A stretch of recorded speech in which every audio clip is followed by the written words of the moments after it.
Part 2. This video is made up of excerpts from Saint Hildegard's Visions, Vision 7. The Devil. Then I saw a burning light, as large and as high as a mountain, divided at its summit as if into many tongues. And there stood in the presence of this light a multitude of white-clad people, before whom what seemed like a screen of translucent crystal had been placed, reaching from their breasts to their feet. And before that multitude, as if in a road, there lay on its back a monster shaped like a worm, wondrously large and long, which aroused an indescribable sense of horror and rage. On its left stood a kind of marketplace, which displayed human wealth and worldly delights and various sorts of merchandise, and some people were running through it very fast and not buying anything, while others were walking slowly and stopping both to sell and to buy. Now that worm was black and bristly, covered with ulcers and pustules, and it was divided into 5 regions from the head down through the belly to its feet, like stripes. One was green, one white, one red, one yellow and one black, and they were full of deadly poison. But its head had been so crushed that the left side of its jawbone was dislocated. Its eyes were bloody on the surface and burning within, its ears were round and bristly, its nose and mouth were those of a viper, its hands human, its feet a viper's feet, and its tail short and horrible. And around its neck a chain was riveted, which also bound its hands and feet, and this chain was firmly fastened to a rock in the abyss, confining it so that it could not move about as its wicked will desired. Many flames came forth from its mouth, dividing into 4 parts, one part ascended to the clouds, another breathed forth among secular people, another among spiritual people, and the last ascended into the abyss. And the flame that sought the clouds was opposing the people who wanted to get to heaven, and I saw 3 groups of these. One was close to the clouds, one in the middle space between the clouds and the earth, and one moved along near the earth, and all were shouting repeatedly, "Let us get to heaven!" But they were whirled hither and thither by that flame, some did not waver, some barely kept their balance, and some fell to the earth but then rose again and started toward heaven. The flame that breathed forth among secular people burned some of them so that they were hideously blackened, and others it transfixed so that it could move them anywhere it wanted.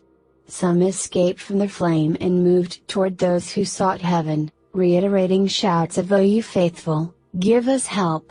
But others remained transfixed. Meanwhile, the flame that breathed forth among spiritual people concealed them in obscurity, but I saw them in 6 categories. For some of them were cruelly injured by the flame's fury, but when it could not injure one of them, it burningly breathed on them the deadly poison that flowed from the worm's head to its feet, either green or white or red or yellow or black. But the flame that sought the abyss contained in itself diverse torments for those who had worshipped Satan in place of God, not washed by the font of baptism or knowing the light of truth and faith. And I saw sharp arrows whistling loudly from its mouth, and black smoke exhaling from its breast, and a burning fluid boiling up from its loins, and a hot whirlwind blowing from its navel, and the uncleanness of frogs issuing from its bowels, all of which affected human beings with grave disquiet. And the hideous and foul-smelling vapor that came out of it infected many people with its own perversity. But behold, a great multitude of people came, shining brightly, they forcefully trod the worm underfoot and severely tormented it, but could not be injured by its flames or its poison. And I heard again the voice from heaven, saying to me, 1. God strengthens the faithful so that the devil cannot conquer them. God, who disposes all things justly and rightly, calls his faithful people to the glory of the celestial inheritance, but the ancient deceiver lurks in ambush and tries to hinder them by using all his wicked arts against them, but he is conquered by them and is confounded as his presumption deserves, for they possess the celestial country, and he suffers the horrors of hell. Therefore, you see a burning light, as large and as high as a mountain, divided at its summit as if into many tongues. This is the justice of God, which burns in the faith of believers, displaying the greatness of His power, sanctity and glory, and wonderfully declaring in that glory the diverse gifts of the Holy Spirit. 2. The multitude of the faithful and the divine law displayed before them. And there stand in the presence of this light a multitude of white-clad people, a cohort of people in the presence of God's justice, shining with faith and well and honorably constituted in good works. Before them what seems like a screen of translucent crystal has been placed, reaching from their breasts to their feet, for, from their decision to do good actions to their completion, they have before their eyes the strong and splendid sight of the divine law. And thus they are so strengthened in these actions that no cunning or deception of false persuasion can conquer them. 3.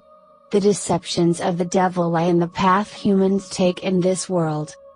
And before that multitude, as if in a road, there lies on its back a monster shaped like a worm, wondrously large and long. This means that the ancient serpent is well known to humanity in the course of the pilgrimage of the good and the bad through the world, not in that visible form but in its inner meaning. Its mouth is gaping upward in order to pull down by deception those who are tending toward the celestial regions, but it is lying down, because the Son of God destroyed so much of its strength that it cannot stand up. And it arouses an indescribable sense of horror and rage, for the mental capacity of mortal humans is insufficient to understand the manifold variations of its poisonous fury and malicious exertions. 4.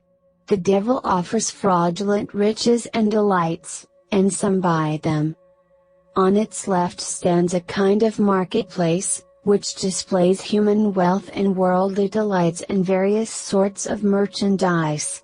For the left hand of the destroyer signifies death, and there is seen a marketplace composed of death's evil works, pride and vainglory, incorruptible riches, licentiousness and lust for transitory pleasures, and trafficking in all kinds of earthly desires. Thus those who would be terrified by the horror of the devil if they met it openly are deceived by these things. They are lightly offered persuasions to vice as the merchant displays his diverse wares to people, and delighted by the display so that they buy what is offered. So the devil offers humanity his lying arts, and those who desire them buy them. How? They throw away a good conscience as if selling it, and they collect deadly wounds in their souls as if buying them. 5. The strong resist the devil's offers, the apathetic consent to them. And some people are running through it very fast and not buying anything. They know God, and so they carry the treasure of goodwill and the sweet spices of virtue and eagerly accumulate more of them, and quickly pass by the pleasures of the world and the filth of the devil, obeying God's commands and despising the sweetness of their flesh. But others are walking slowly and stopping both to sell and to buy. They are slow to do good works and apathetic heart, and so they smother their own desire for heaven as if selling it, and nurture the pleasures of their flesh as if buying them. Therefore, the former will receive the reward of good works, and the latter will suffer the punishment of iniquity, as Ezekiel shows. 7. The devil labors to deceive the 5 senses of humanity. But you see that worm is black and gristly, covered with ulcers and pustules. This shows that the ancient serpent is full of the darkness of black betrayal, and the bristles of concealed deception, and the ulcers of impure pollution, and the pustules of repressed fury. And it is divided into 5 sections from the head down through the belly to its feet, like stripes, for from the time of his first deception when he tried to put himself forward until the final time when his madness will end, he does not cease to inspire the five human senses with the desire for vices. Simulating a deceitful rectitude, he draws people to the downward slopes of his unclean arts. One is green, one white, one red, one yellow, and one black, and they are full of deadly poison. The green indicates worldly melancholy, the white, improper irreverence, the red, deceptive glory, the yellow, biting envy, and the black, shameful deceit, with all other perversities that bring death to the souls of those who consent to them. 8. The devil's pride was overthrown by the Incarnation. But its head has been so crushed that the left side of its jawbone is dislocated. This means that his pride was so overthrown by the Son of God that even the enmity of death is already destroyed and cannot exert its full strength of bitterness. 9. What the eyes and ears and nostrils of the serpent signify. Its eyes are bloody on the surface and burning within, because his wicked intent outwardly inflicts harm on human bodies and inwardly drives a fiery dart into their souls. Its ears are round and bristly, for the bristles of his arts pierce a person all around, so that if he finds anything that is his in that person, he may quickly throw him down. Its nose and mouth are those of a viper, for he shows people unbridled and vile behavior, through which transfixing them with many vices, he may cruelly slay them. 10. Its hands and feet and tail and what they signify. Its hands are human, for he practices his arts in human deeds, its feet a viper's feet, because he ceaselessly ambushes people when they are journeying and inflicts devilish lacerations on them, and its tail short and horrible, for it signifies his power in the short but most evil time of the son of perdition, whose desire to run wild exceeds his power to do it. 11. The might of God has broken the devil's strength to do what he wants. And around its neck a chain is riveted, which also binds its hands and feet, which is to say that the strength of the devil was so broken and crushed by the power of Almighty God that he cannot freely work his evil and accost humans in the way, and this chain is firmly fastened to a rock in the abyss, confining it so that it cannot move about as its wicked will desires, for the power of God abides unfailingly and immovably for eternity, and by saving souls oppresses the devil so forcibly that he is not able by inner or outer means to take away redemption from the faithful, or keep them from that place of joy from which he perversely exiled himself. Vision 11. The last days and the fall of the Antichrist. Then I looked to the north, and behold, 5 beasts stood there. One was like a dog, fiery but not burning, another was like a yellow lion, another was like a pale horse, another like a black pig, and the last like a gray wolf. And they were facing the west. And in the west, before those beasts, a hill with 5 peaks appeared, and from the mouth of each beast one rope stretched to one of the peaks of the hill. All the ropes were black except the one that came from the mouth of the wolf, which was partly black and partly white. And lo, in the east I saw again that youth whom I had first seen on the corner of the wall of the building where the shining and stone parts came together, clad in a purple tunic. I now saw him on the same corner, but now I could see him from the waist down. And from the waist down to the place that denotes the male he glowed like the dawn, and there a harp is lying with its strings across his body, and from there to the width of 2 fingers above his heel he was in shadow, but from there down to the bottom of the feet he was whiter than milk. And I saw again the figure of a woman whom I had previously seen in front of the altar that stands before the eyes of God. She stood in the same place, but now I saw her from the waist down. And from her waist to the place that denotes the female, she had various scaly blemishes, And in that latter place was a black and monstrous head. It had fiery eyes, and ears like an ass, and nostrils and mouth like a lion's. It opened wide its jowls and terribly clashed its horrible iron-colored teeth. And from this head down to her knees, the figure was white and red, as if bruised by many beatings, and from her knees to her tendons where they joined her heels, which appeared white, she was covered with blood. And behold, that monstrous head moved from its place with such a great shock that the figure of the woman was shaken through all her limbs. And a great mass of excrement adhered to the head, and it raised itself up upon a mountain and tried to ascend the height of heaven. And behold, there came suddenly a thunderbolt, which struck that head with such great force that it fell from the mountain and yielded up its spirit in death. And a reeking cloud enveloped the whole mountain, which wrapped the head in such filth that the people who stood by were thrown into the greatest terror. And that cloud remained around the mountain for a while longer. The people who stood there, perceiving this, were shaken with great fear, and said to one another, "Alas, alas! What is this? What do you think this was?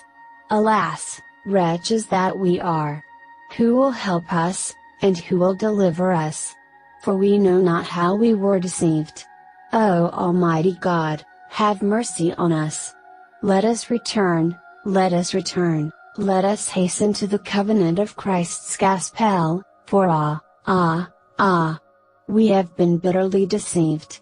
And lo, the feet of the figure of the woman glowed white, shining with a splendor greater than the sun's.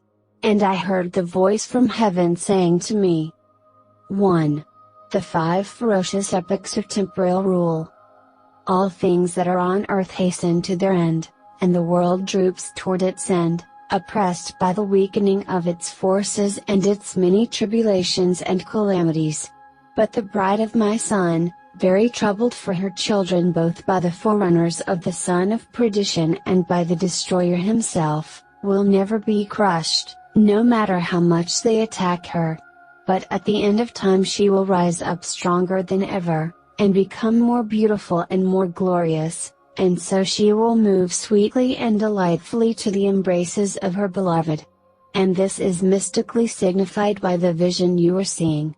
For you look to the north, and behold, 5 beasts stand there.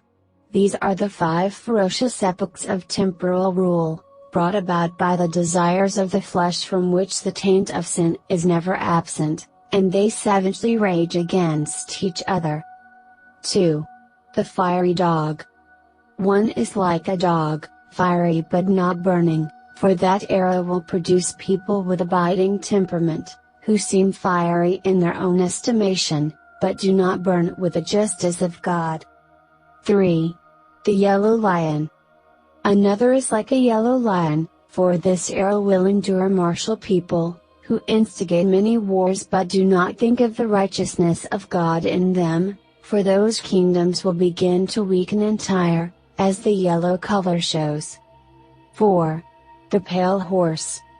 Another is like a pale horse, for those times will produce people who drown themselves in sin, and in their licentious and swift-moving pleasures neglect all virtuous activities. And then these kingdoms will lose their ruddy strength and grow pale with the fear of ruin, and their hearts will be broken. 5. The black pig. And another is like a black pig, for this epoch will have leaders who blacken themselves with misery and wallow in the mud of impurity. They will infringe the divine law by fornication and other like evils, and will plot to diverge from the holiness of God's commands. 6. The grey wolf. And the last is like a grey wolf. For those times will have people who plunder each other, robbing the powerful and the fortunate, and in these conflicts they will show themselves to be neither black nor white, but grey in their cunning. And they will divide and conquer the rulers of those realms, and then the time will come when many will be ensnared, and the error of errors will rise from hell to heaven. And then the children of light will be pressed in the winepress of martyrdom, and they will not deny the Son of God, but reject the son of perdition who tries to do his will with the devil's arts. And these beasts are facing the west, for these fleeting times will vanish with the setting sun.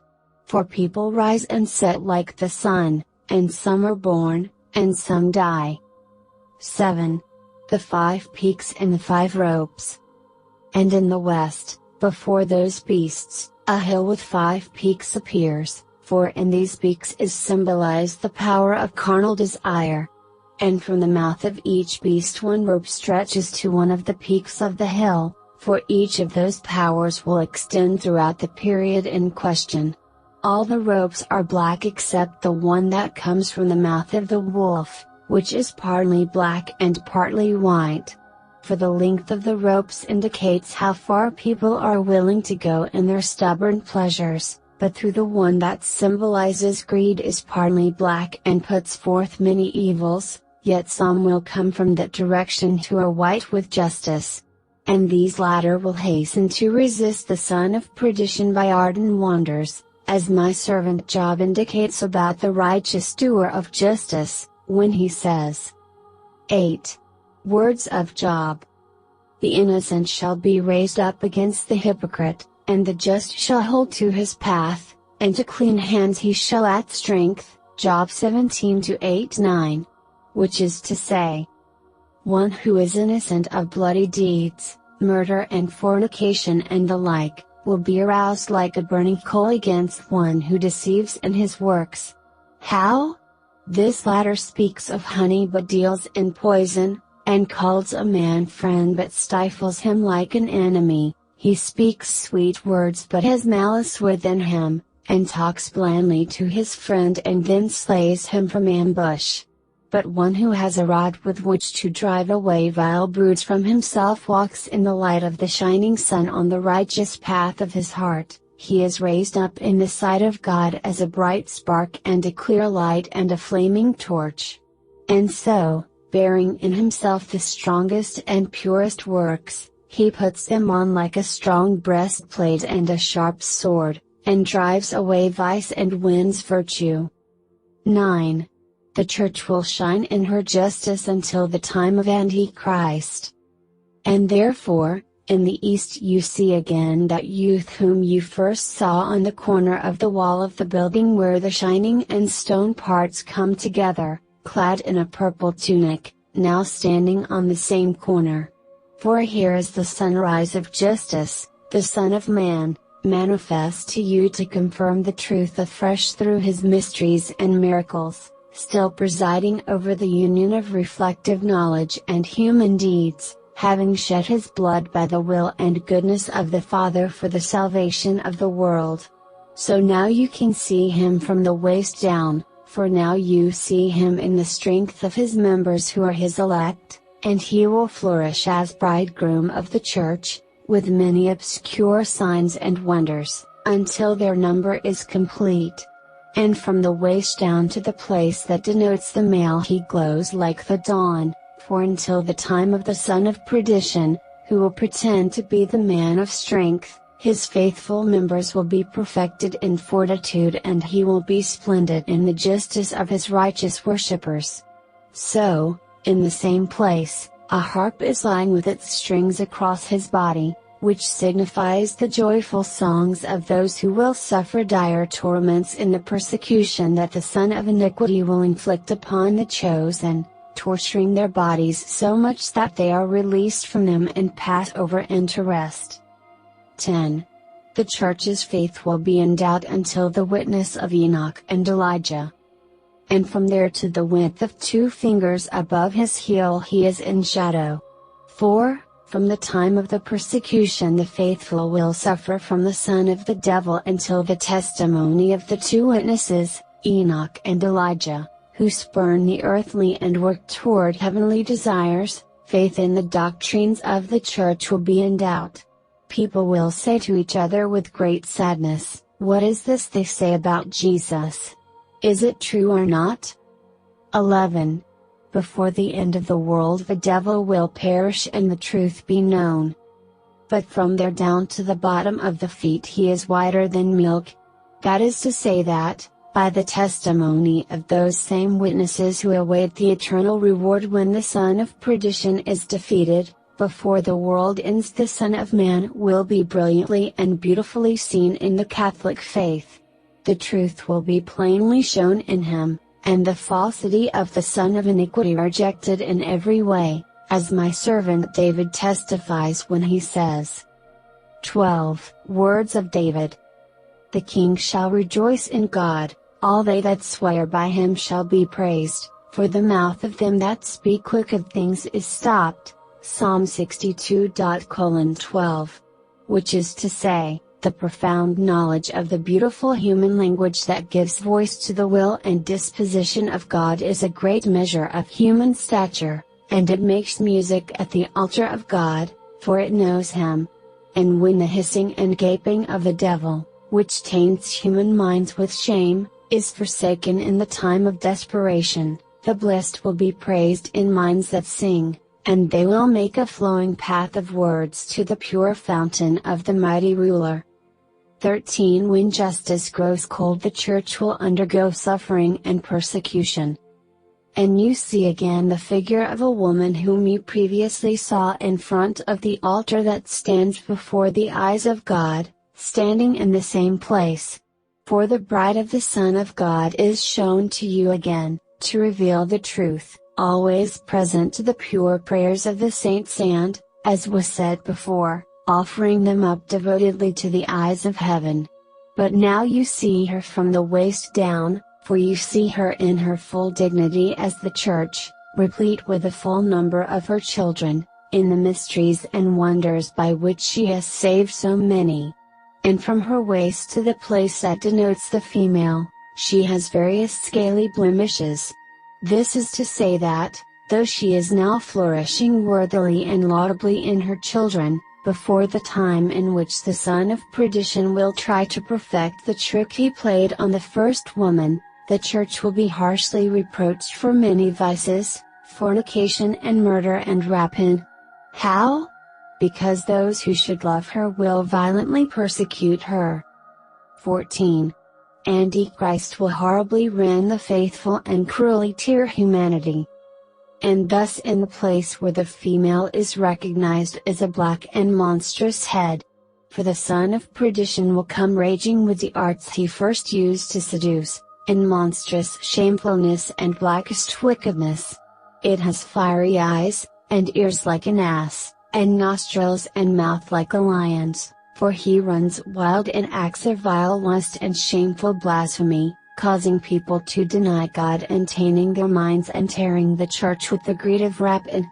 It opens wide its jowls and terribly clashes its horrible iron-colored teeth, for with his voracious and gaping jaws he evilly infuses those who consent to him with his strong vices and mordant madness. 15. The son of perdition, unable to be gentle, will try to persecute.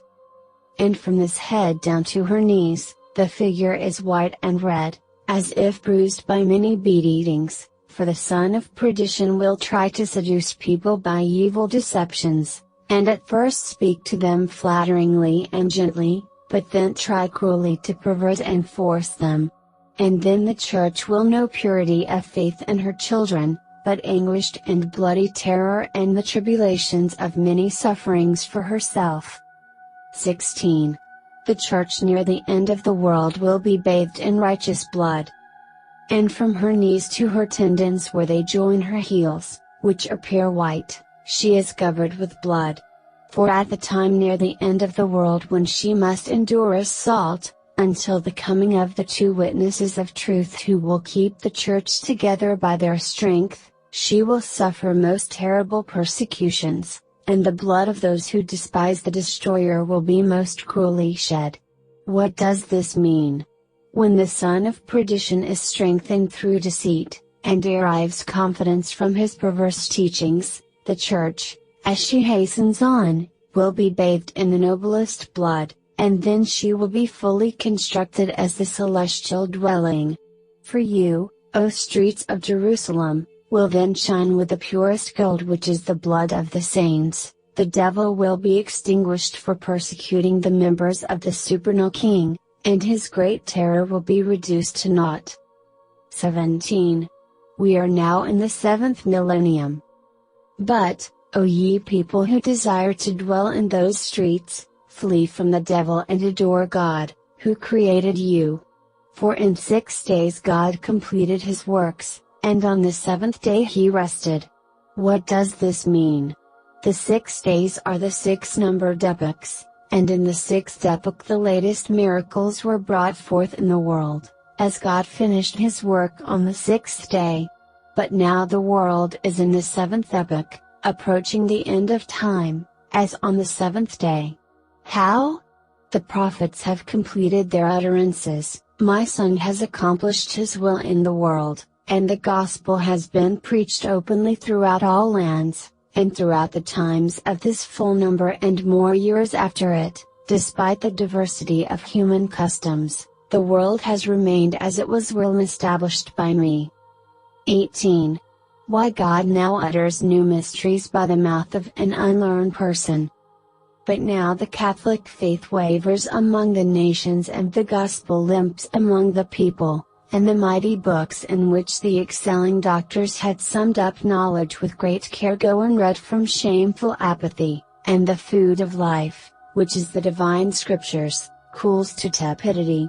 For this reason, I now speak through a person who is not eloquent in the scriptures or taught by an earthly teacher. I who am speak through her of new secrets and mystical truths, heretofore hidden in books, like one who mixes clay and then shapes it to any form he wishes. 19. God's warning to the learned not to spurn these words but exalt them. O fruitful and rewarding teachers!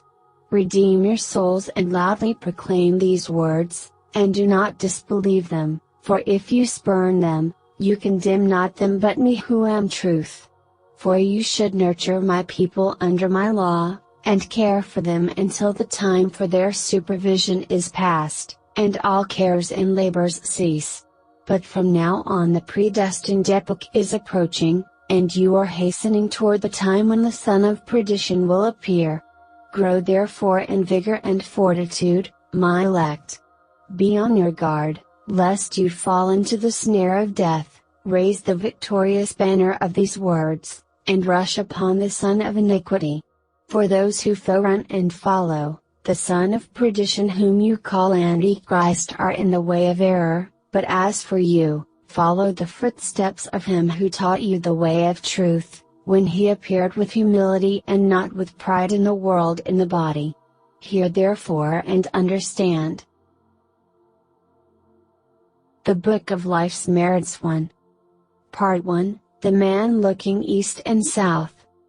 And I saw a man of such stature that from the tops of the clouds in the sky he reached down into the abyss, so that from above his shoulders he was higher than the clouds in the bright ether, and from below his shoulders down to his thighs he was beneath the clouds in another white cloud. From his thighs to his knees he was in the earthly air, from his knees to the calves of his legs in the earth, and from his calves to the soles of his feet in the waters of the abyss, but in such a way that he also stood above the abyss.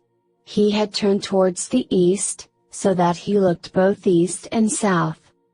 Now his face shone with such splendor that I could not perfectly see it. The white cloud was near his mouth in the likeness of a trumpet, full of the rapid soundings of all musical sounds, and when the man blew a breath, it sent out 3 winds, one bore a cloud of fire, one bore a cloud of storms, one bore a cloud of light, and each cloud was supported by its wind. While the wind bearing the cloud of fire remained before the man's face, the other 2 winds descended with their clouds to his chest, and there they expanded their breath outwards. But the wind that had stayed before the man's face extended its cloud from the east to the south. In the cloud of fire were myriads of fiery beings, and they were all one life, in one will and one conjunction. And in their presence a writing tablet was laid out, filled with feathers. The tablets soared in the precepts of God when the precepts of God bore it aloft. And the knowledge of God had inscribed hidden mysteries upon it which the myriads of beings observed with one unified devotion. And when they had studied what was written, the divine virtue came upon them, and like a single mighty trumpet they sounded forth with one sound in all varieties of music. Now the wind bearing the aforesaid storm cloud dispersed it from the south to the west, in length and breadth like a road greater than any human intellect could comprehend.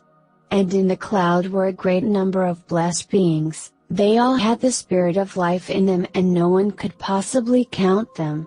Their voices were like the sound of many waters, and they said, "We have our habitations, just as the Maker of the wind desired, but when will we finally receive them? If we had them with us, we would rejoice more fully than we do now." But the aforementioned multitude of beings in the aforesaid cloud of fire answered them in a voice of praise, saying, "When the deity takes hold of his trumpet, he will send forth thunder, lightning, and flaming fire upon the earth.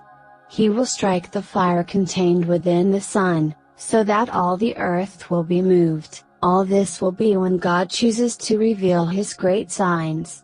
Then, with the trumpet blast, he will call out to all the nations from all the varieties of the tongues of the earth, and in this way you will receive your habitations." And the wind bearing the aforesaid cloud of light extended it from the east to the north. But an immense darkness of great density and horror came from the east and extended towards the cloud of light, yet because of that cloud of light it could advance no further. Sun and moon appeared in the cloud of light. In the sun was a lion, in the moon a goat. And the sun was both above the heavens and in the heavens, and it shone both on the earth and below the earth, and thus it went forth in its rising and thus returned in its setting. But when the sun went forth, the lion went forth with it, and he seized great spoil, and when the sun returned, the lion returned with the sun and in the sun, and he roared out for his joy. Likewise the moon, and with it the goat followed the sun in each stage of its rising and setting. Then the wind gave forth a blast and said, "The woman will bear fruit, and the goat will wage war against the north." And there was in the aforementioned darkness a countless number of lost souls, who had turned away from the singing of the beings in the south, for they did not wish to be their companions. Their leader was called the misleader, for they followed the deeds of the one who was struck down by Christ and no longer had any power. And listen! They all cried out in a mournful voice, saying, "Woe to that noxious and terrible work which fled from life and moves within us towards death." Next I saw a cloud coming from the north, reaching towards the darkness. It was arid and joyless, for the sun had neither touched it nor shown itself to it. It was full of evil spirits which wandered back and forth within its scheming plots against humanity, yet they blushed for shame in the presence of the man. And I heard the ancient serpent say to himself, "I will prepare all my forces of strength and wage war against my enemies with all I can muster." And he sent forth from his mouth among humankind the froth of his many impurities, and with them his vices, and he inflated them with his great mockery, and he said, "Ha! They call themselves sons for the light of their works, but I will turn them into noxious terrors of the night." And he blew out a poison cloud which covered all the earth like black smoke, and from it came a great roar, saying, "Let no one honor a God they cannot see and know. How can they worship what they cannot know?" In the black cloud I saw the images of many kinds of vices, 7 of which I considered, in the following manner. 27. The 7 vices and virtues. In the following psychomica, or battle of the soul, the various vices and virtues are personified and endowed with characteristics based on aspects of the human, animal, plant, demonic or angelic spheres of life. They speak and act, and have different personalities, and in the subsequent exegesis they are given names. Usually based on abstract nouns or concepts, such as the first vice, love of the world, and her opponent, he virtue heavenly love, unlike the mainstream tradition of the Psychomica of Prudentius, in which all the personifications are female. In Hildegard the gender of these figures is hinted at but not formally stated. In the case of the first image, it seems best, from the context of the description given, to picture the figure as a man, perhaps a medieval wild man with some of the characteristics of the inhabitants of the margins of the world. Ethiopia was on the edge of medieval maps, as described for instance in such medieval texts as the Wonders of the East 1 or Mandeville's Travels. The Book of Life's Merits 1. The first figure had the form of a man and the blackness of an Ethiopian, and he stood naked, grasping round a tree below the branches with his arms and his legs. The tree flourished with all kinds of blossom, and he gathered the flowers to him with his hands and said, I hold all the kingdoms of the world with all their flowers and adornments. So why dry up when I possess all power of greenness? Why live in senile old age, when I can flourish in youthfulness? Why keep in the dark the beautiful vision of the eyes? If I did that, I would blush for shame. Give me the beauty of this world, and I will hold it with joy. All other life is unknown to me. The fables I hear of it are meaningless. When he had said this, the aforesaid tree dried up to the roots and plunged into the darkness, and the figure fell with it. 2. And from the aforesaid storm cloud, I heard a voice respond to the first figure. This is great foolishness, for you desire to have life in a spark in the ashes, and you do not seek that life which never fades with the beauty of youth, and never weakens in old age. You lack all light, you are in blackness and darkness, wound up in human self-will, like a worm, you live for the moment, then dry up like hay. You fall into the lake of perdition, and there have your end with all you embrace, which in your present state you call your flowers. I am a column of celestial harmony, I direct all the joys of life. I do not scorn life, but I trample all hateful things, and I disparage you. For I am the mirror of all virtues, in which the faithful may see themselves clearly. But you run the paths of the night. Your hands are busy with failure. The second figure had the form of a hunting dog, trained to course for his prey. For he stood on his hind legs, reaching up with his front paws round an upright staff, and his tail wagged playfully as he said. 3. What is happiness for a man, and what moves him moderately to laughter? Is there not a beautiful breath in his soul, and should he not be a harmony of sound? What is a man who is constantly preoccupied with mortality? A nobody. So let him be happy while he can be happy. 4. And again from the storm cloud, I heard a voice give a response to the image. You criminal! You are like the wind blowing about in the squalid manners of playful men, but in your fickleness you are like the worms digging up the ground. For when people see you, they fall in with you, and you run to greet them like a dog. In this way you persuade them to want only what they desire. You proffer your useless and criminal words, and you strike a wound in the hearts of men. You frame your deeds according to the letter of the law, and so you catch men more easily. But I am a belt of sanctity and the cloak of honesty. I am an honored guest at the nuptials of the king. There I attend in joy and discipline, and there I appear in all the trappings of righteousness. The third figure resembled a man, except that he had a long crooked nose, his hands were the paws of a bear, and his feet were like the claws of a griffin. He had black hair, and was dressed in pale clothing. 5. He said, It is better to be playful than sad. Play is not wickedness. Do not all who know God rejoice and sing? the heavens and all creation are full of joy, therefore I too will rejoice. If I appeared sad before my fellows, they would hate me and shun me. I will do no such thing. I will try the many kinds of play, may all have their joy with me. God created the air which carries sweet sounds to me, the air which brings me the greenness of flowers, the air where I feast on all the sights of my eyes. Why should I not rejoice in all these things? Humans with animals and animals with humans, all of them play and amuse themselves together. This is as it should be. 6. And again I heard the response of the voice from the storm cloud, "Your idolatry, since you act in all things according to your self-will, and you will be a dead sound made by human hand. Your will is both human and animal, since your behavior is sometimes human, sometimes animal. But all your behavior is based not on living but on dead creatures, since you reach out for what you desire, and you walk in the paths of whim and vanity.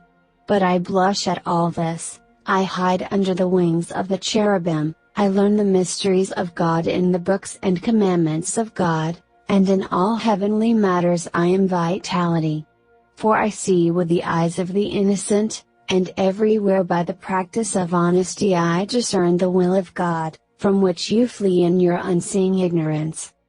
The fourth figure was like a dense cloud of smoke in the shape of a man, though it did not have any limbs of human form except for large black eyes that appeared within. It moved neither up nor down, nor from side to side, but remained in the aforesaid darkness, motionless.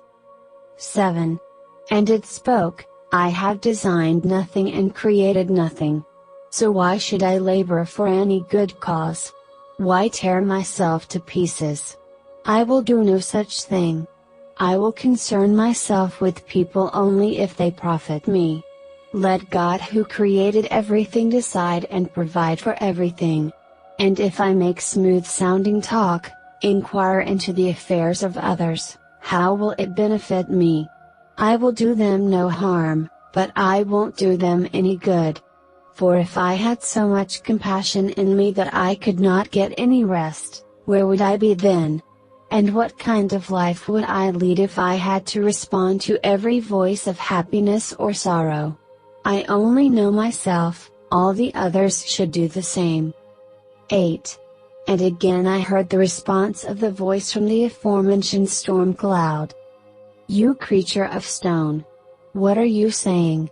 The plant and flowers proffer scents to other plants, the stone presents its moisture to other stones, every creature extends embraces to its fellows. All creatures serve the human race, and in their service they generously provide humanity with good things.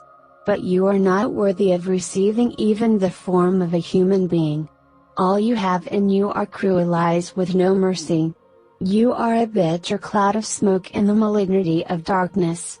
But I am in the air and dew, I am sweet herb in all greenness. My heart is full, ready to grant any kind of assistance, for I was present in that first let there be out of which all created things proceeded that now do service for humanity. But you remain out there, excluded.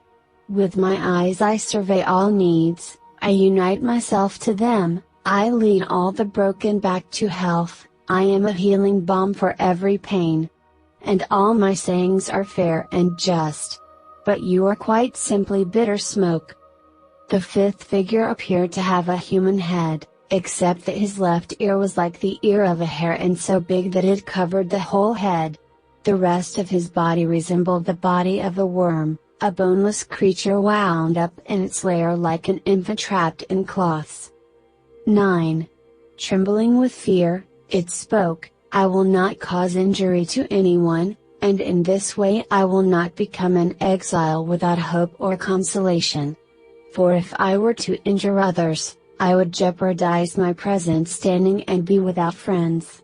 I will honor the nobility and the rich, but I will care nothing for the saints or the poor, for they cannot bring me profit.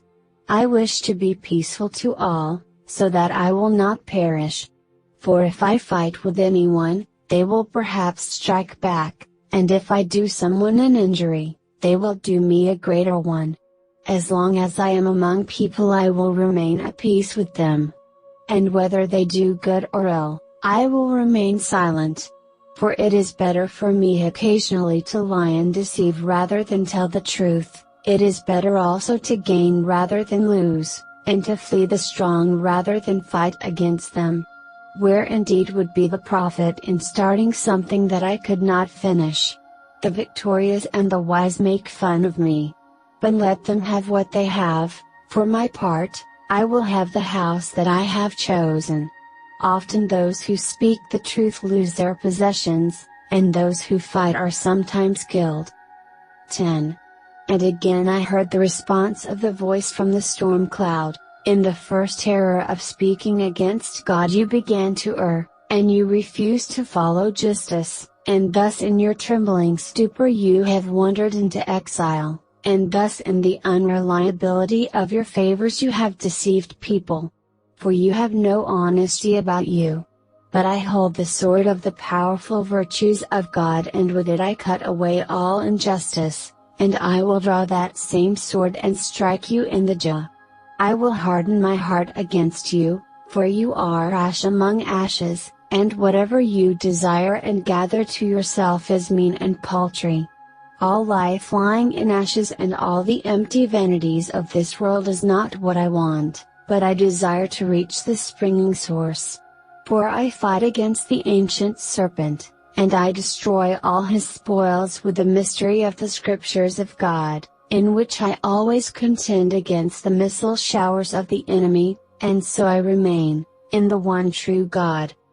The sixth figure had the face of a man, except that his mouth was like the mouth of a scorpion and the white of his eyes stood out around his pupils. His arms also resembled human arms, but his crooked hands were long claws. He had the chest, stomach and back of a crab, and his feet and legs were like those of locusts and vipers. He stood entangled within the spokes of a mill wheel, with his hands grasping the upper spokes of the wheel and his feet resting on the lower spokes. There was no hair on his head, and his whole body was bare. But from his mouth he emitted many flames of fire like burning brands. 11. And he said, I trample and overthrow all that cause me harm. Should I merely tolerate any injury? What you do not wish to be done to you, do not do to me.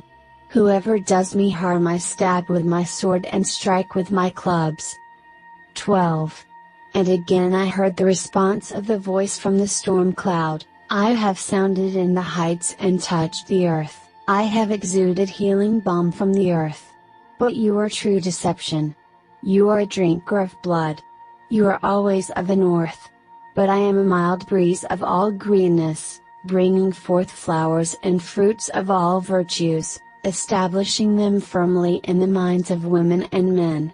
Whatever I see I bring to completion, I persevere in all things. I trample no one down but hold everything in peacefulness, and no one condemns me. But when you build a tower, I destroy it with one word, and I scatter all its spoils. Thus you will perish. But I will remain in eternity. The seventh figure had human form from his head to his loins, except that his hands were the hands of an ape. From below his loins he resembled a goat, but his feet were so deep in the aforesaid darkness that I could not perfectly make them out. He also wore no clothes and appeared quite naked. 13. And he spoke, a sweet life and a beautiful life I find within me. Why should I abstain from it? For this life in which I am created was given me by God. Why should it matter if there is pleasure in my flesh?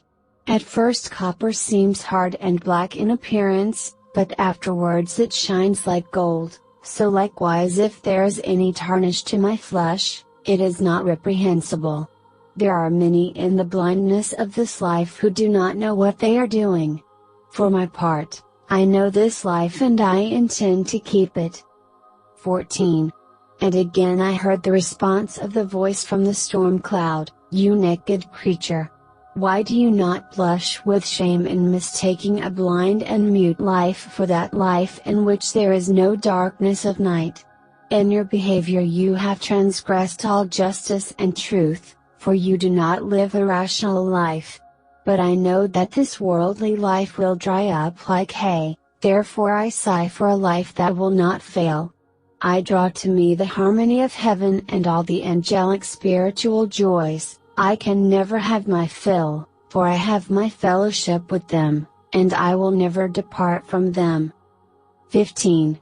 And I saw that the aforementioned man had drawn a three-edged sword and fixed it to his neck by the hilt, and he swept it back and forth, ready to strike. And the sword spoke, as zeal of all zeal, I wage war against the north wind and all who inhabit it. Who can withstand me in the fight? No one. For I am not formed of matter coming together in conjunction.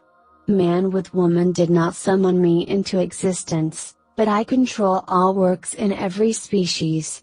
For God formed man from the soil of the earth, and in man he carried out all his creative work, and I look to God as in a mirror. 28. The Voice from Heaven, from Life Phase Merits 1.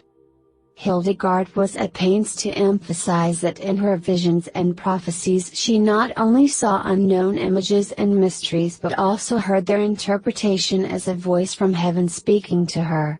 What is not always clear in the Book of Life's Merits and other works is where the modern editor or translator is to punctuate the text. Where does the voice from heaven actually finish speaking? The answer to this is uncertain, and perhaps deliberately so. The voice from heaven merges with the voice of the human visionary and exegete. But Hildegard is serious about her visionary experiences, and she relates them to the experience told in Paul's letter to the Corinthians of how a man was taken up to the third heaven where he heard hidden words, which it is not permitted for anyone to speak. 16. Then I heard a voice from heaven saying, Who among all creatures can enumerate the works of God? And how many are there who inhabit the kingdom of God? And who are they, and how many are they, and what are they who talk among themselves and speak in favor of the black schism, and seek their God in the north wind and worship him there? All the just things instituted by God they perversely sift and scatter, and they tear them apart in their minds, saying, This kind of life is truly good, while that is bad. And so instead of God they have their own knowledge, but they do not know what they are doing. 17. For the works of God that are worked through humanity remain in everlasting life, as the words of Ezekiel also show when he says about the four living creatures, And as for the likeness of their faces, there was the face of a man, and the face of a lion on the right side of all the four, and the face of an ox on the left side of all the four, and the face of an eagle over all the four. The meaning of this passage is as follows. The work of the activity of God is man, and this work is from God. The face of the man signifies the goodness of God, through which humanity has the perception of the senses. The face of the lion represents the power of God, in which God gave reason to humanity. And this is on the right because the goodness and power of God through the understanding of the greatness of good works are like wings which extend divine inspiration. The face of the ox indicates the sacrifice which is God, and it demonstrates to humanity how to sacrifice to God. And this is on the left because in the act of sacrifice something is lacking, one thing is given and another is relinquished. Similarly, whoever offers their will to God meditates partly on heavenly and partly on earthly things.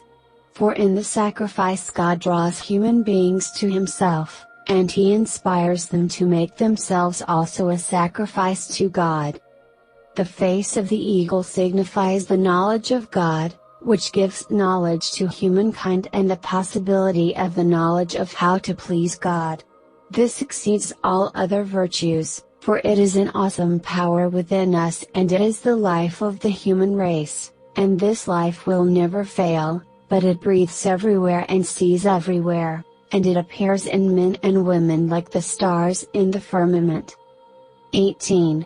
But though there is great knowledge in us, there is no person able to enumerate the works of God or to count the number of people who will come into the possession of the heavenly places, and just as the divine works are innumerable, so also are the people who through those marvelous works will attain to the heavenly mansions.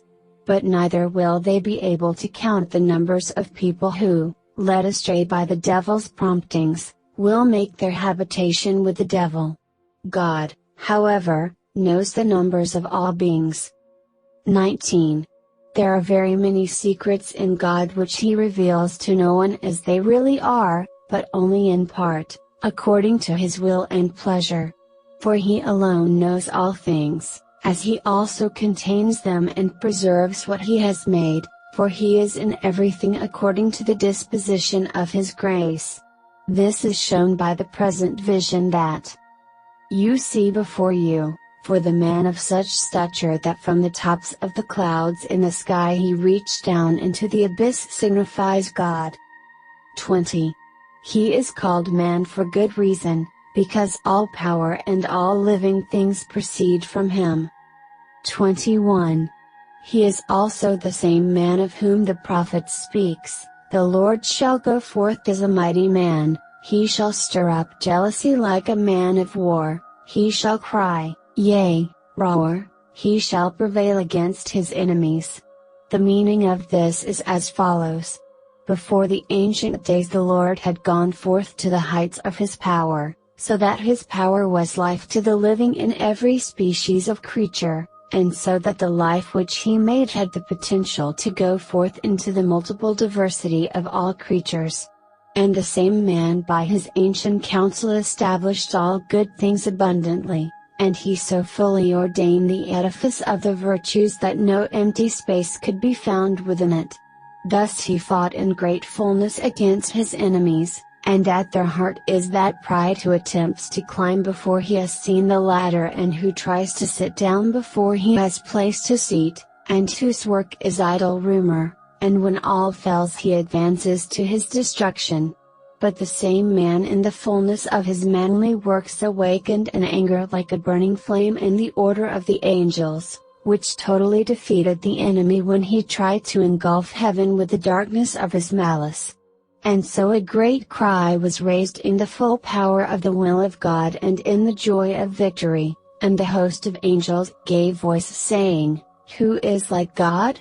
In this cry, like a powerful wind among winds, all the heavenly hosts called out that the devil had been overthrown, and they rejoiced that by this means no evil would be seen in heaven. Thus the ancient enemy fell into the darkness without light and without the joy of life. But he prepared his quiver and arrows against the will of the man of war. But the man prevailed against his enemies through another work on which he had worked, namely through humanity whom he created, and in this strength he began to renew the struggle against the arrows and malice of the deceitful enemy. 22. He then took up the word that became flesh as his banner of conflict. This fight will endure until the number of the brethren, that is, the blessed, is fulfilled.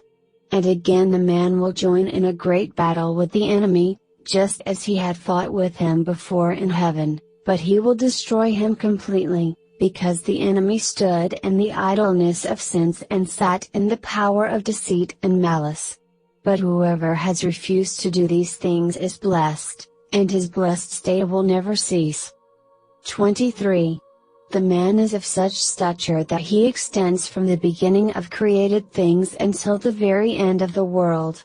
While human beings are able to speak from the time they are made until their demise, they are ignorant of what was before and what will be after them. Only God has no beginning and no end. 24. From above his shoulders the man was higher than the clouds in the bright ether. This is because only he knows, in the mystery of divine glory, what was before the beginning of the world. For God is exalted above all and in all things, so that neither the angels nor the souls of the just can fathom Him completely. From Him all living beings proceed, while He Himself has no beginning or origin but remains at one in Himself. For He lives in Himself, He has His power in Himself, He holds His knowledge in Himself.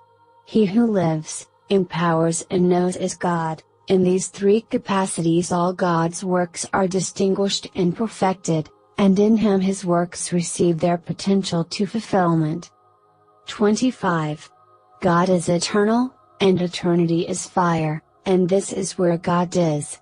And God is not hidden fire or silent fire, but fire in action, for God's power directs all the thought and understanding of His creatures, in the glory of His mysteries and secrets. Just as the head directs the body, for He has made rational life so that the eyes can see, the ears hear and the nostrils smell, and so that the mouth may utter rational speech. God, therefore, is the head of all believers, yet He does not reveal all the things that are concealed in the Godhead, because in Him there is the mysterious life of the hidden life, just as He maketh His ministers a flaming fire in judgment. For before judgment is done it must first be heard. And so it is with God. Before the time of the law, as it were before His shoulders, He tested with water and fire the people who lived before the law, because they could not be tested by any other kind of law. But later, under the law, He purged them with various hard trials. These He Himself also fulfilled, when, as a man, He destroyed the devil in His power and cleansed humanity from the stains of their sins through true justice. 26. As the prophet says, the government shall be upon His shoulder. The meaning of this is as follows. Justice in the power of God came about through a human being, when God came forth as a human being, and when, as it were on the shoulder of His strength, He destroyed the works of the devil and plundered hell, and when He baptized through His apostles and resounded throughout all the earth.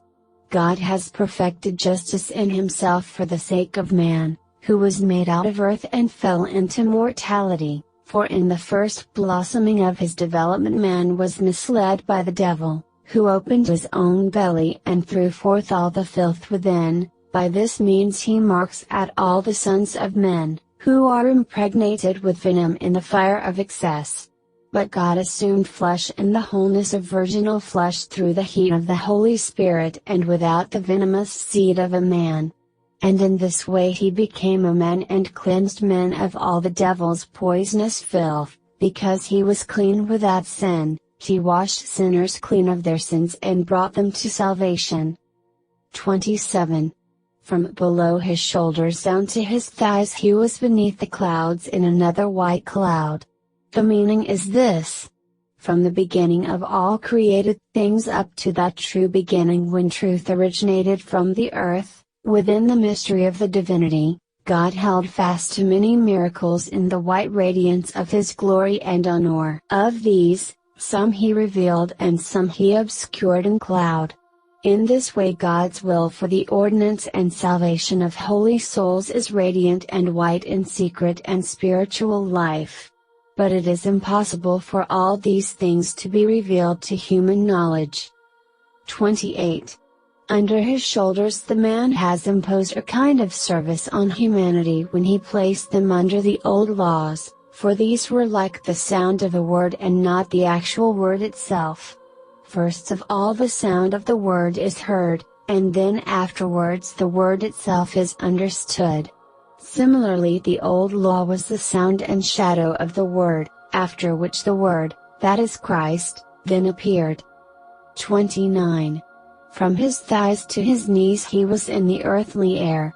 Just as all things pertaining to the flesh come from the thighs and are supported and moved by the knees, so also all created things are carried by God and are nourished in the heat of fire and moisture of air in which there is the open life of corporeal things.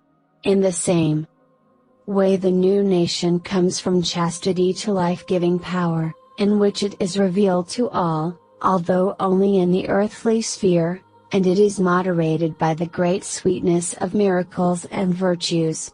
For when divinity joined with the Virgin, by the inspiration of the Holy Spirit the Word was acknowledged in his humanity, and he revealed the new law through himself. There, in that instant, the sound and the Word came together in unity when the old and new laws met in agreement. 30. But just as the old law was in shadow, while the new can see clearly, so also the souls of the saints cannot have their full joy in the period when, as in the old law, they are separated from their bodily habitations. They cannot see the face of the Father, since it is impossible for one half to see fully what is a whole. But when they have received their bodily habitations and are whole again, then they will see perfectly what is a whole. From that time on they will not be changed. In the same way, the new law sees what the obscured old law could not distinguish, and it will never be changed into anything different. 31. From his knees to the calves of his legs he is in the earth. The knees support a person's weight and the calf muscles lend strength to the feet. In the same way God bears all things and fortifies all things, he gives strength to the earth so that she can support the other created things, for her strength is their sustenance.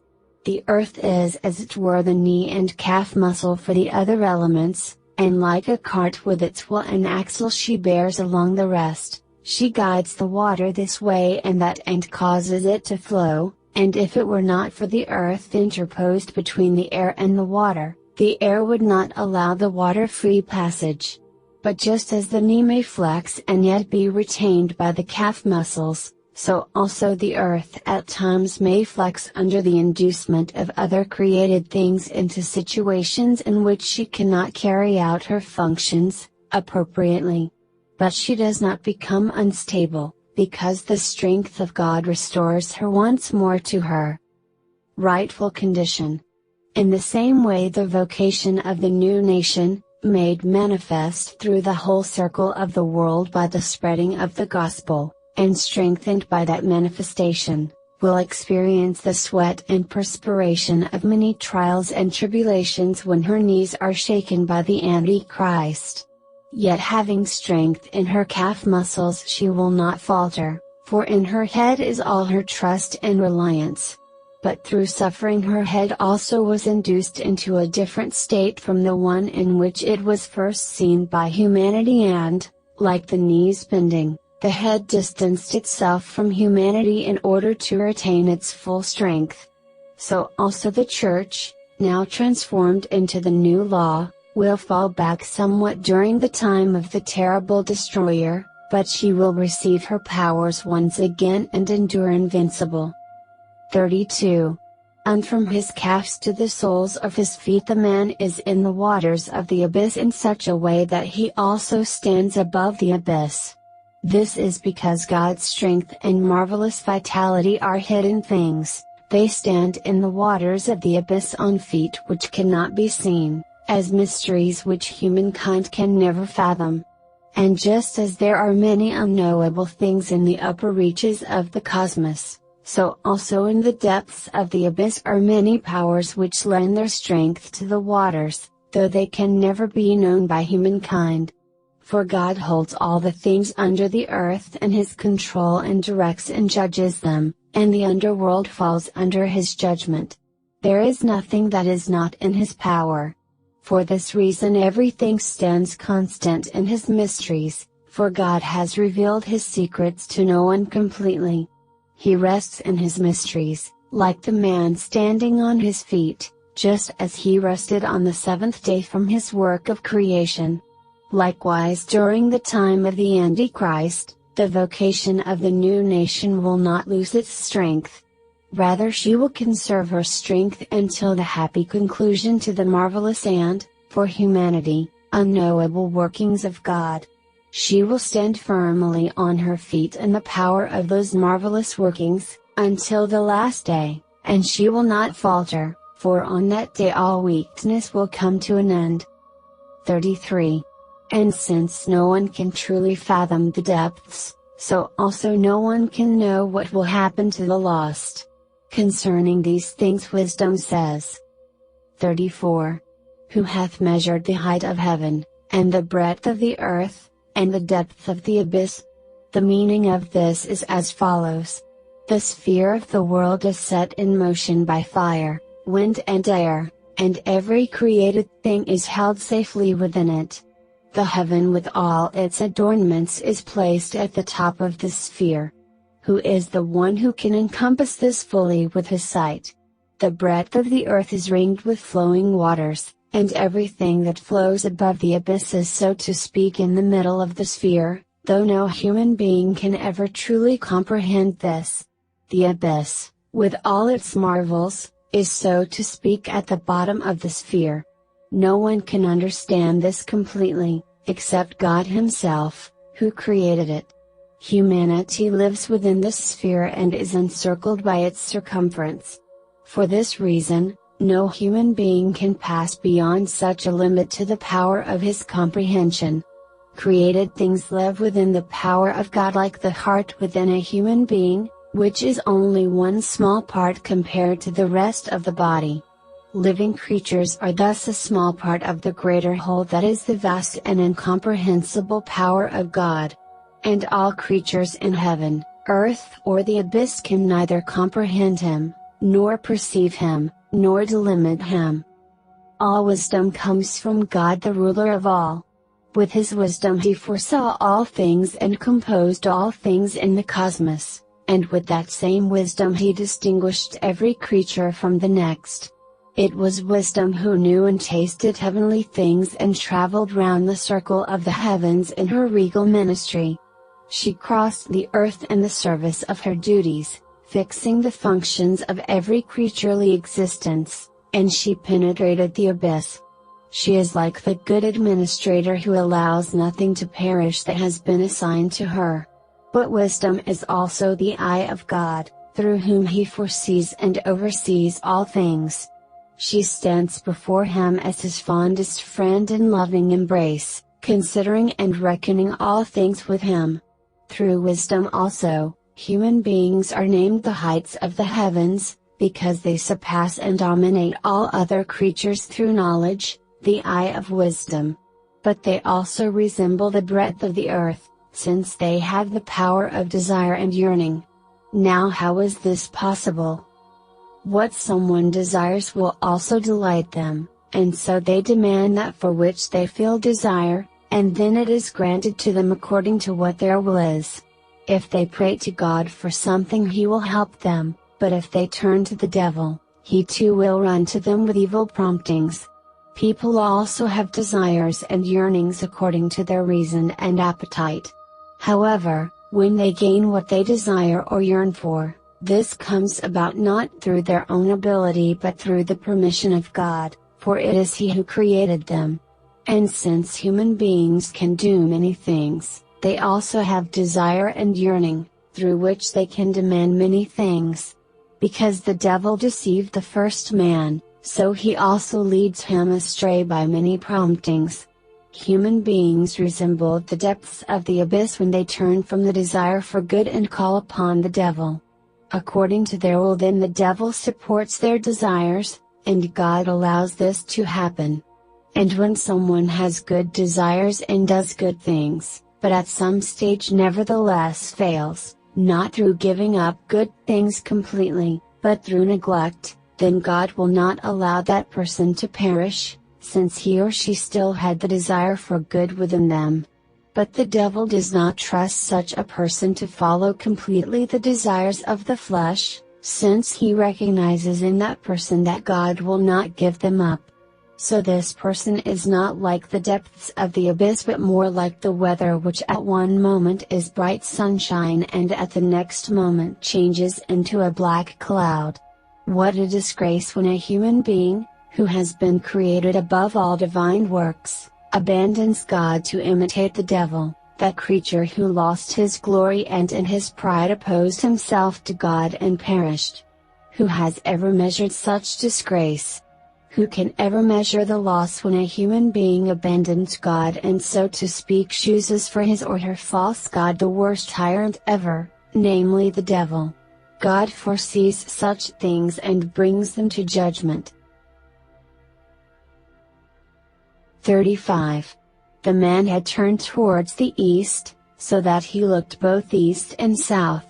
The meaning is this: in the beginning of the world God commanded his creatures to go forth like the shining sun, and he not only brought his creatures forth but also multiplied them to perfection, like the sun shining high in the south. Though the human race had a good beginning, they fell away into evil. Nevertheless, God has not only restored us to our original state but also endowed us with even greater virtues of sanctity. 36. Now his face shone with such splendor that you could not perfectly see it. This is because the holy deity is burning so bright in all goodness and justice that no one has the power to contemplate it. For there is no God beyond God, and no one is like him in his works, because in all his marvelous actions he alone is God. His works are unfathomable, as is God himself. He is the energy by which the life of angels is fired, and out of that splendor come many mysteries. These in themselves make up the wondrous life of marvels, which is in God. Such marvels are beyond any number, in the heavens, the earth, or the abyss. 37. The radiant cloud was at his mouth in the likeness of a trumpet. The meaning is this: the delightful divine order comprehends all things proceeding from God. It joins with the divine will like the sound proceeding from a trumpet, full of the rapid soundings of all musical sounds. For all things rational and irrational immediately obey the divine order in the fullness of their subjection. And they do this for his honor and praise, since God created them. God is good, and all things that proceed from him are good. 38. And when the man blew a breath, it sent out 3 winds. The meaning is this: passing by hidden inquiry through the profound order of his will, God allowed 3 paths of justice to appear, according to 3 hierarchies of blessed creatures. 1 wind bears a cloud of fire, 1 a cloud of storms, and 1 a cloud of light, and each cloud is supported by its wind. The first, the path of justice, carries like a cloud of fire the glory of the angels, who burn in the love of God and desire only what God wills.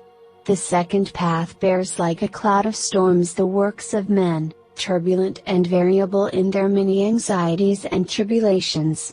The third path bears like a cloud of light the pure white virginity of the incarnation of the Lord. Justice is the foundation of these winds and sustains them in a state of beatitude. For God, who ordained all things in the hiddenness of his will and allowed them to come forth, established first the spirits of the heavenly citizens in righteousness. He then sustained human beings in the turbulence of their behavior so that they would not perish completely. Finally, through his pure incarnation and through the light of virginity he put to flight the works of darkness, and he showed which works are just. The angels remained in the love of God, but human beings, falling away from God, were restored through holy works to their former glory, for works perfected in sanctity have made us holy. At present the saints still labor in the work of the flesh, but after the last day they will rejoice in symphony and praise. And now the flesh constrains the spirit within the flesh, but then the spirit will subjugate the flesh, and in this way humanity will achieve full sanctity. 39. But the wind bearing the cloud of fire remains before the man's face. The meaning is this: justice holds in the heights the glory of the angels burning in the love of God, and justice endures in the will and glory of God. And since the angels continuously contemplate his face, they are prompted always to do his will, and they never depart from him. 40. The other 2 winds descend with their clouds to his chest, and there they expand their breath outwards. The reason is that justice accompanies humanity on two paths, that is to say, the path of the old law and the path of the incarnation of the Son of God.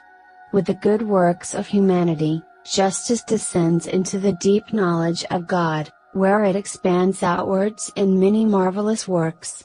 And God knows the works of the saints and does not bring them into forgetfulness, for in His hidden counsel He prepares an eternal reward for them, and He expands them outwards in infinite praise to His glory. But the wind that stays before the man's face extends its cloud from the east to the south. Shining in the presence of God with the glory of the higher spirits who have persisted in truth since the beginning of creation, justice strives towards the good works of men and women, so that they too may touch these heavenly joys and, as it were, come back to their good beginning. God has allied human beings and angels in one rationality, and He has provided guardian angels to protect men and women. He did this both in the Old and the New Testaments, but He associated them together with greater love in the New rather than the Old Testament.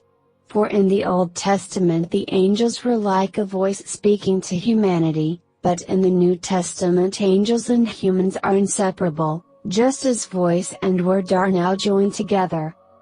41. In the cloud of fire are myriads of fiery beings, and they are all one life in one will and one conjunction. This signifies a host of blessed spirits alive in a fire of glory and honor. Their glory is inexpressible and their number is uncountable, so that no one may know how many they are, except the knowledge of God. What God wills they also will, and they are joined together as one, like a body which cannot be divided. Although they have individual faces, nevertheless they are one in their conjunction, just as a body has limbs yet remains one body. In this way they are one single unanimous life. 42. And in their presence a writing tablet is laid out, filled with feathers. The tablet soars in the precepts of God when the precepts bear it aloft. The explanation is that before them is the mystery, full of divine judgments, and this is revealed according to the will of God, whenever the will of God wishes to reveal it. And the knowledge of God had inscribed hidden mysteries upon it, on which the myriads of beings gazed with unified zeal. This means that God in His hidden purpose has other hidden purposes for which the blessed spirits wait in intense expectation. Moreover, when God sees some people bowing down to idols and others not keeping His commands, then, through the fiery judgments of the heavenly citizens who blaze in His love, He awakens the wings of the wind, He sends thunder and lightning onto the earth, He brings fear to the nations through famine, plague and plundering armies, and thus He brings fearful disasters upon all the earth. 43. And when the angels have studied what is written, the divine virtue comes upon them and like a single mighty trumpet they sound forth in harmony with all varieties of music. This means that when they gaze upon the will of God, they also receive the power of God so that in one mind they send forth praises to God in the strength and fullness of all joys. In responding to all the purposes of God they speak nothing else but praise, since all His judgments are true and just. 44. This is what John heard in his Apocalypse, and it is written, Lord God Almighty, your ways are true and just. The meaning of which is as follows. O Lord, through fear you are called Lord, and through love you are God, and through your governance of all you are Almighty. Your ways are true and just, for true fear dispels all other fears, and true love allies us with all other loves, and true power holds other powers in check. For when human beings, in their presumption, make their own laws, as if they themselves were God, then through your just judgments you show yourself to them and teach them that none has the power to withstand you. When also they place the love of the flesh higher than their just love for you, then you trample that love in the bitterness of pain. And they find no consolation save in you. But when they come so far, through not keeping your commands, that they bow down to images instead of your name, then you wage war and just judgment against your enemy who, from that first deception, has persuaded the human race to hold you in disdain.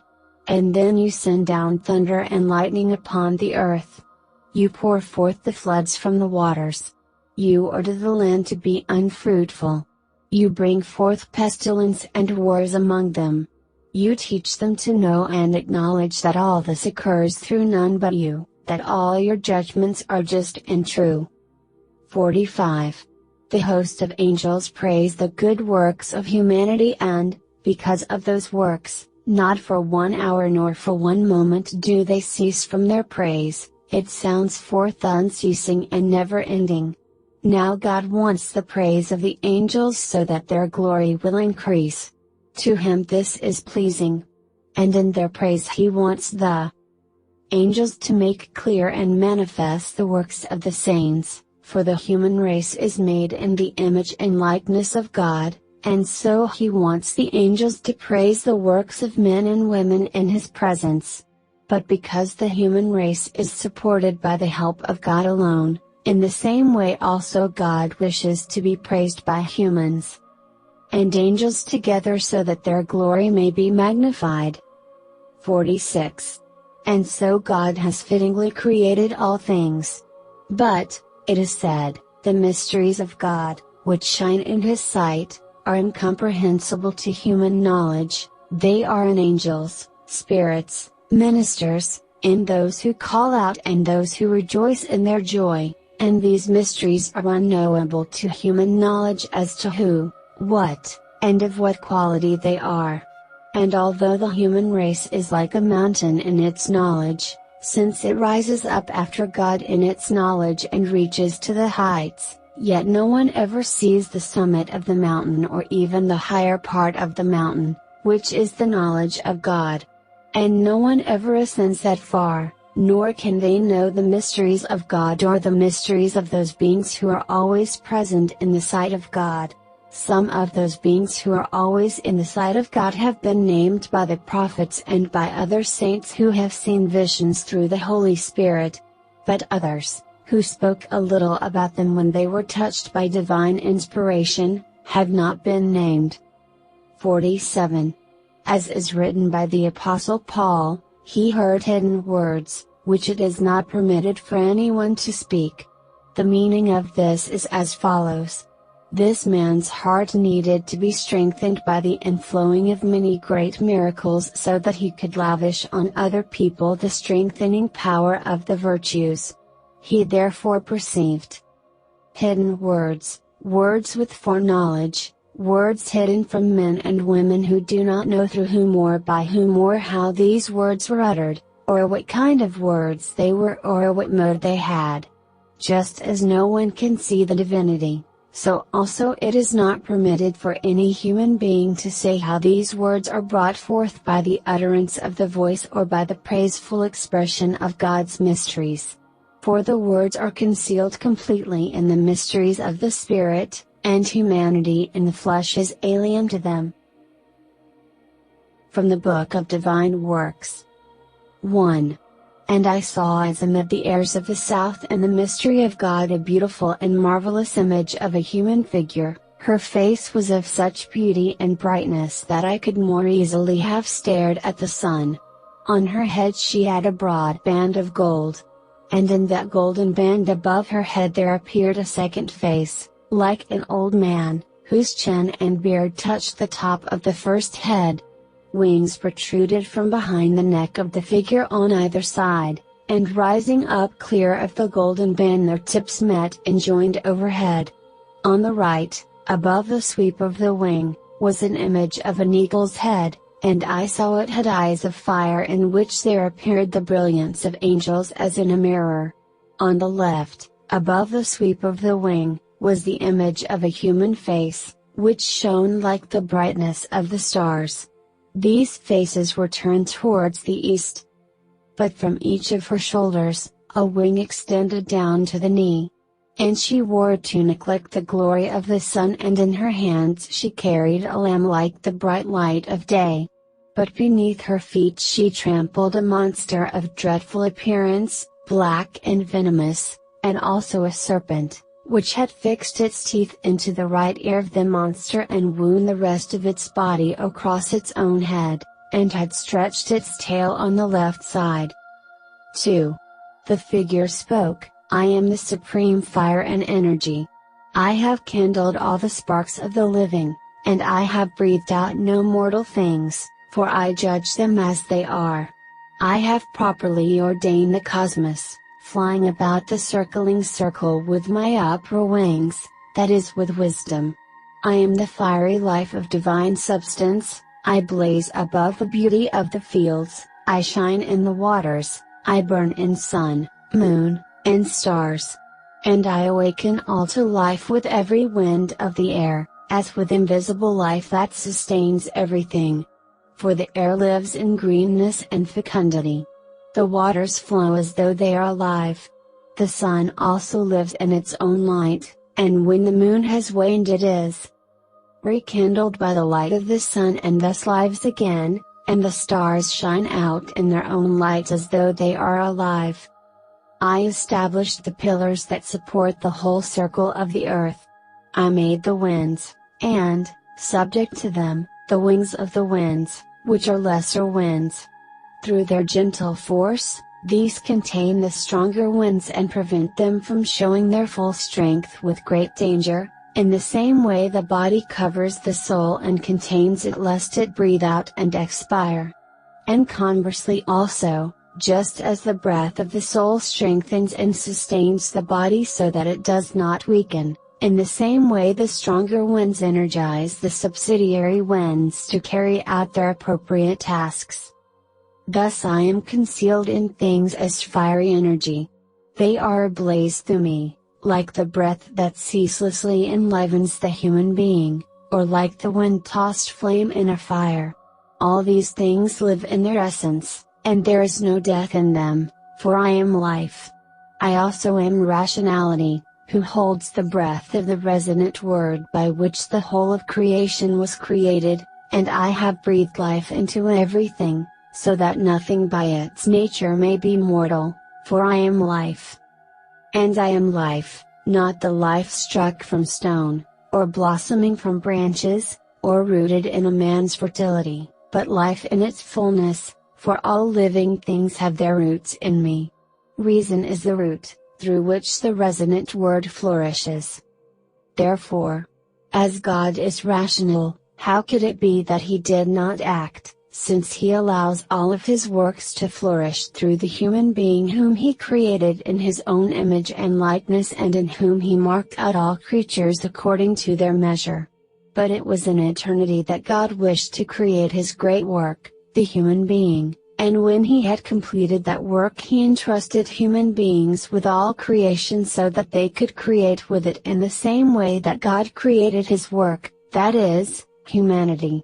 So I am the helper, for all living things burn through me, and I am steady life in eternity, without beginning or end, the same life which is God in motion and activity, and yet this one life has three powers. Eternity is the Father, the Word the Son, and the breath connecting the two the Holy Spirit, and similarly God signified the same in human beings in whom there is body, soul and rationality.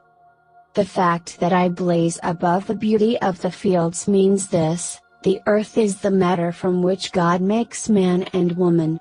The fact that I shine in the waters signifies the soul, for, just as water flows through all the earth, the soul permeates all of the body. I burn in sun and moon, this refers to rationality, and the stars are the innumerable words of rationality. And I awaken all to life with every wind of the air, as with invisible life that sustains everything. This signifies that whatever grows and matures is animated and preserved through air and wind, and it deviates in no way from the power within. 3. And again I heard a voice from heaven, which spoke to me, God, who created all, made humanity in his own image and likeness, and in them he marked out both the higher and lower creatures. He had such love for humanity that he destined them to take the place from which the falling angel had been ejected, and he ordained them for the glory and honor which the angel in his bliss had lost. This is shown by the vision you see.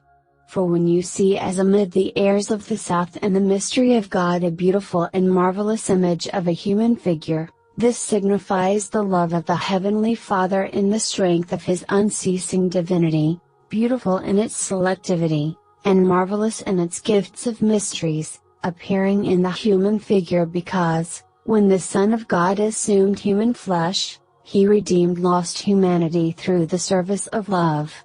This is why the face was of such beauty and brightness that you could more easily have stared at the sun, because the abundance of love emanates in such brightness of gifts that it far surpasses all exercise of human understanding, by which it can discern diverse ideas in the soul, so far, in fact, that no person can grasp such abundance with their senses.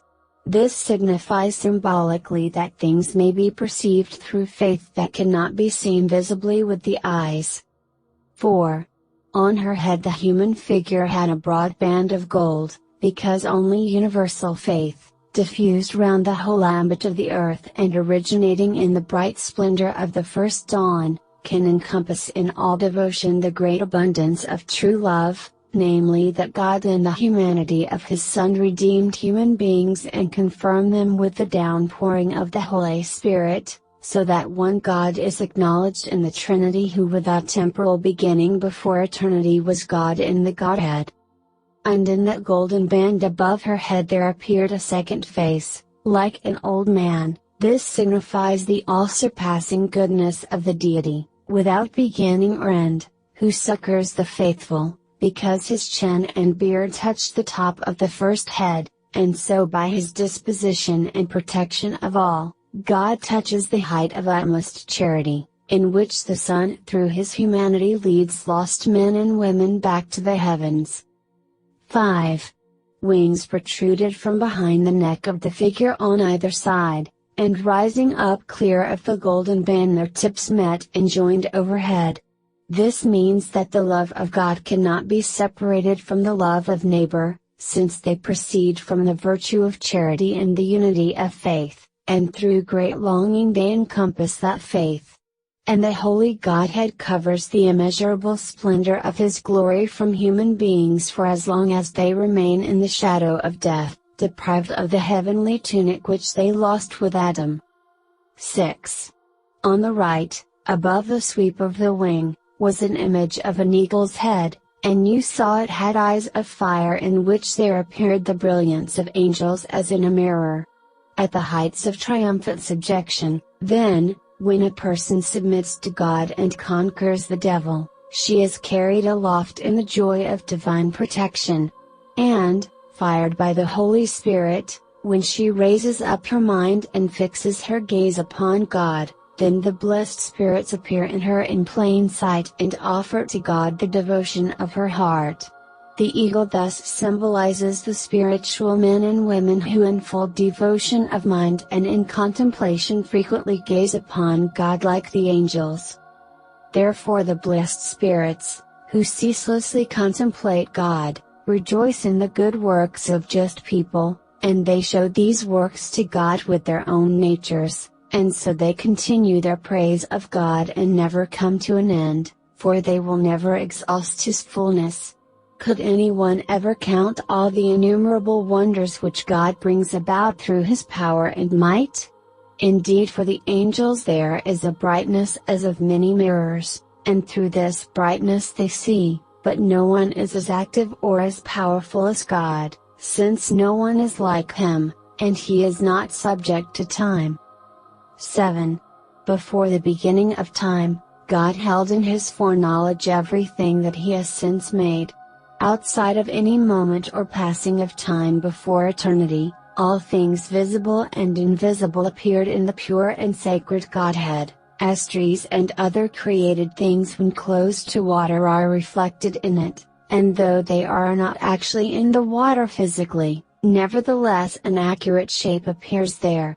When God said fiat, let there be, at once all those things that did not have bodies assumed a physical shape, all those things which he had seen in his foreknowledge before the beginning of time. Just as in a mirror all things are reflected that stand before it, so all his created works appeared in holy divinity outside the passage of time. And how could God be empty of the foreknowledge of his works, since each of his creatures, once it has assumed physical form, is whole and perfect in its designated function, for the holy divinity knew in advance how he would be present as thought, knowledge and function. A beam of light reveals the form of a created thing through its shadow, and likewise, God's pure foreknowledge perceives the form of every creature before it is embodied. Each thing that God intended to create in his foreknowledge, before it was bodied forth, shone out according to his likeness, and in the same way a man or a woman will catch sight of the sun's splendor before they actually see its substance. And just as the splendor of the sun indicates the sun itself, so also the praise of the angels reveals God, for it cannot ever be that the sun is without its light, and in the same way neither can the deity be without the praise of the angels. So the foreknowledge of God came first, and his work of creation followed, and if his foreknowledge had not preceded, then his work would not have appeared. For you can tell nothing by looking at a person's body until you see their face, but when you see the person's face, then you can praise their body. In this way a human being contains within him or her both the foreknowledge of God and the activity of God.